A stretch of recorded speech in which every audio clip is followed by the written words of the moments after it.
Hey guys, my name is Troy Delaney and I want to go over my chest freezer ice bath setup with you. First thing, I built this cage around, the wooden cage around the chest freezer to kind of make it less obvious and hide it from my wife. That did not work, she still found it, but it serves as a nice table when the chest freezer is not in use. And so I'm going to go over sanitation, how I clean it and what I use to clean it. I'll go over how I sealed it, and I'll go over the details behind the chest freezer that I have, and that's it. Lid removed, it's over there. The cage is only 3 sides, and that's so I can pull it out if I need to, and it helps me with the draining. I have a cover to just keep the moisture off the lid. It's just a little material that keeps the moisture off, so I take that off before I use it. And then I have a gooseneck iPhone holder. I use that to kind of use so I can time myself when I'm in there. I usually stay in between 3 to 5 minutes. I have the 14.8 cubic foot Frigidaire. I bought it brand new from Best Buy. And then one thing about the cage, I built a little space in here to keep all the related materials in there just kind of hidden in a way. I have a bamboo a bamboo mat that I put down, and then I'll throw a towel on that. I'll throw a towel over this just so that water doesn't get on all over the chest freezer or all over the cage.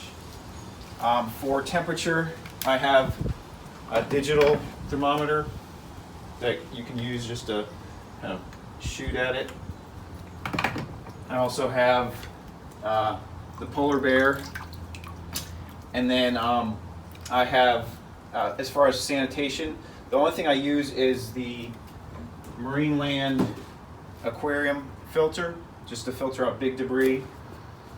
I also have a skimmer net that I use to pull out big debris. And I put just basic hydrogen peroxide in there every few weeks. If you take a look at the water, this is 2.5 months of not draining it. Usually I drain it every month, but I haven't drained it in a while, so it's actually stayed pretty clean for that long. And then I also have a little basin that I use. I fill up some water, put some water in there just to clean my feet, dry them off on the towel, and then get in. For filtering the water, I use a hose, and I have a hose filter just to clean out any chlorine or anything like that, just to keep the water, I guess, more chemical free. And then I also have this Native EMF personal harmonizer. It's supposed to harmonize the water and kind of ground it. I don't know if it actually does anything, but it's supposed to make the water more natural in its natural state. And then if you come over here, I also use for a timer, I have the Inkbird temp thermometer, so it kind of keeps it within a certain range, and it only turns the freezer on when it's below or above the range.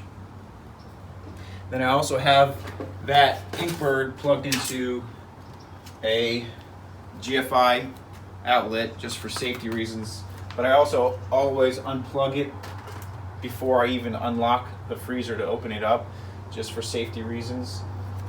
And then the last thing is, as far as sealing, I use this high strength silicone sealant. It's